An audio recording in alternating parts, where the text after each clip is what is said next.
equally disorganized. It's interesting that you said privilege as you started, just because that's a word that stuck with me these past 2 weeks. There's just 3 words that I was going to try to focus on. I don't know if I'm going to say all this, but privilege, love, and gratitude. It's just been replaying in my mind, and they all go together, right? So my friend Joe here has been helping with the sound today. I shared with him 2 weeks ago that I had spent time with Christine and my family at her bedside. And the first thing he said to me was, I had the privilege of being in that situation twice with 2 members of your family. And my first thought was, privilege? This ain't a privilege, right? I mean, the last time I walked out of her house, I just wept on her front steps. So the last thought I had about that was, what a privilege this is, right? The more I thought about it, it's beyond a privilege. Not just to know her, but the specific way that everything happened. The way that our family was able to be there for the last week. What a privilege we had. That's not that common. It was like beautifully painful. But Tom, you can attest. What a privilege we had to sit with her, to sing with her, to laugh, to pray with her. More often than not, the losses in our life come from something sudden. We don't have that privilege. So this word is just stuck in my head, and I just had to address it today. And it's just so interesting. That was the first thing you said. What a privilege to be here. What a privilege for me to be standing right here in the same way. And love, I mean, that's self-explanatory.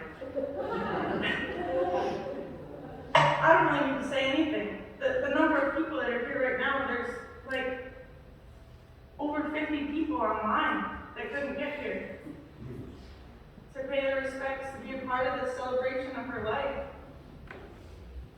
You talked about last week celebrating a milestone birthday with your godmother.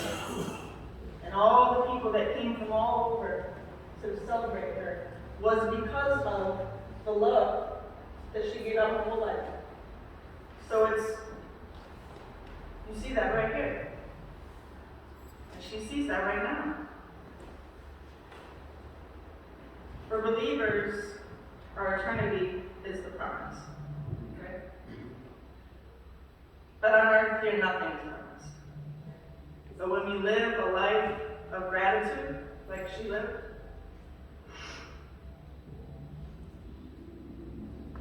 truly understanding the privilege of this life, and giving all of yourself in love to everyone, I mean, I'm up here, so I should share memories, right? That's why someone asked. I don't even know. Someone asked me to do this. I don't know. But it's hard to pick just one, right? There really aren't any bad memories. There's no bad memories with her. No. Maybe it's the time that she showed up to Kyle's game in a unicorn costume. Just because. It wasn't Halloween. He was coaching and so embarrassed. And everyone loved it. The crowd loved it. Who is? She never took it off. She didn't take it off the whole time. She never removed it. It was just, who is this?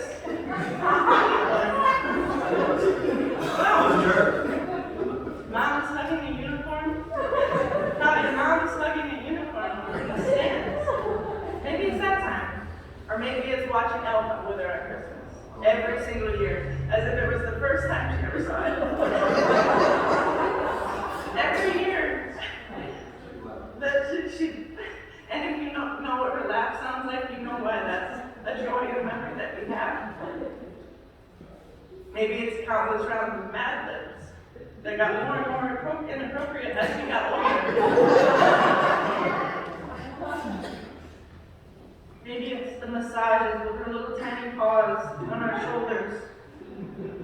Or maybe the year we fought over the present that she got in Dirty Rotten Stand-Up.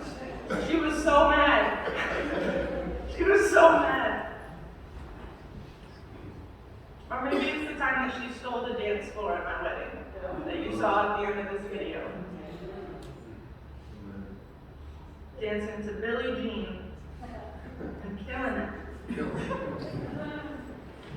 So I can't pick just one. I'm just grateful for the opportunity to share in her life, to share in her love, gratitude, love, and privilege. I heard 3 different sermons this past week, and they all resonated, and I don't believe in coincidences, and I don't think she did either, so. I had the privilege of listening to Reverend Carlos. Her home church dedicated their entire service last Sunday to her. Not just the sermon, not just the song, from beginning to end, the entire service was about to sing. If that's not a testament to someone's life. And you're going to hear a little clip of Reverend Carlos at the end of this service, but not included in that in the beginning. He said, it's kind of silly for me to be sad about this, knowing that she's returned to her Creator. Her light returned to the light. So to even be sad about that is kind of silly. And then on Tuesday night, our speaker at Joseph's house spoke about losing his brother last year. They were very close. I've witnessed the pain that my mother is going through. And this is kind of a side note, but like, there's all kinds of people in this room right now. And my mom and her sister were like, not the same at all. I don't know how else to say it. They weren't total opposites. But like, you wouldn't find closer siblings. Like, what a beautiful thing. And it's just another testament of who she was. She wasn't friends with people, or she didn't love people because they agreed with her or they had the same views on anything. She just loved people for who they were. And you couldn't help but do that back. But that's just a side note. So this pastor talked about how he just lost his brother. And they were very close. And he kind of said the same thing as Reverend Carlos. Like, again, if I had the choice of my siblings still being here on earth with me, or knowing that my sibling is in paradise, I mean, those wings were deserved, earned.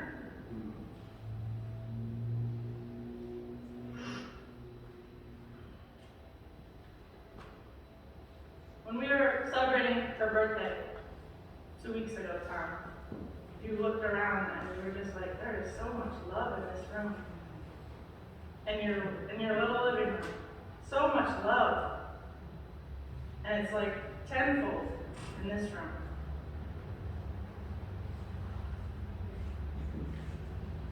And I'd be remiss if I didn't mention you, Tom. I know you're grateful for her in your life, but we're beyond grateful for you in her life. There couldn't have been a better person by her side.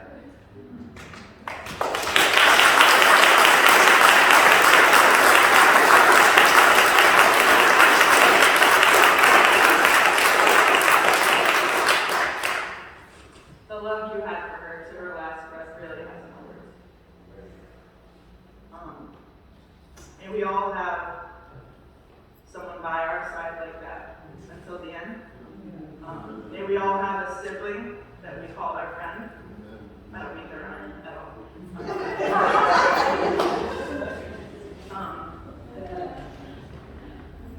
Or friends that we call family. Up until the end. Because this one here had all three. The whole time. She's a daughter, she's a sister, she's an auntie, a godmother, a partner, a lover, a friend, a dancer, a singer, a Boston sports enthusiast. Oh, socks. A Madness champion, a specialist in laughter, and now and forever she is our angel. So I'm not here to give a sermon, I'm not qualified to do that, but if I can implore you, if these videos and these songs and the rest of this day isn't enough, to live more freely, to have more fun, to dance and to sing without shame, to inspire other people with your lives.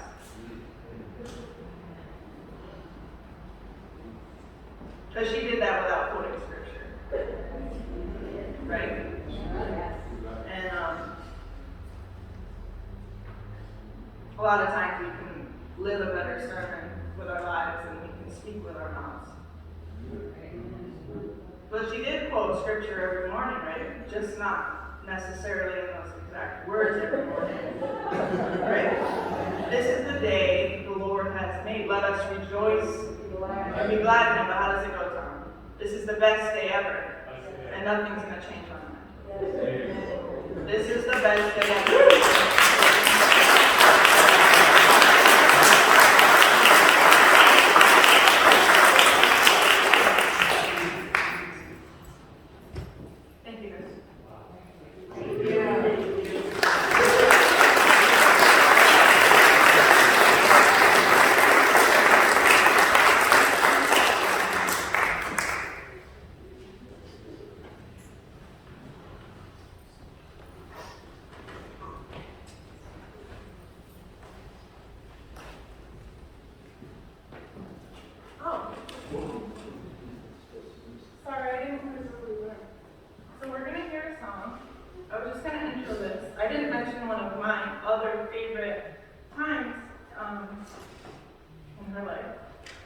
Was going to her concerts.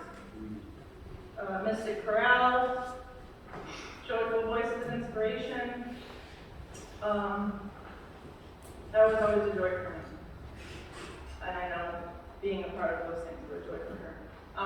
So this next song we're going to hear is Tears in Heaven by Eric Clapton, sung by the Mystic Chorale 9 years ago.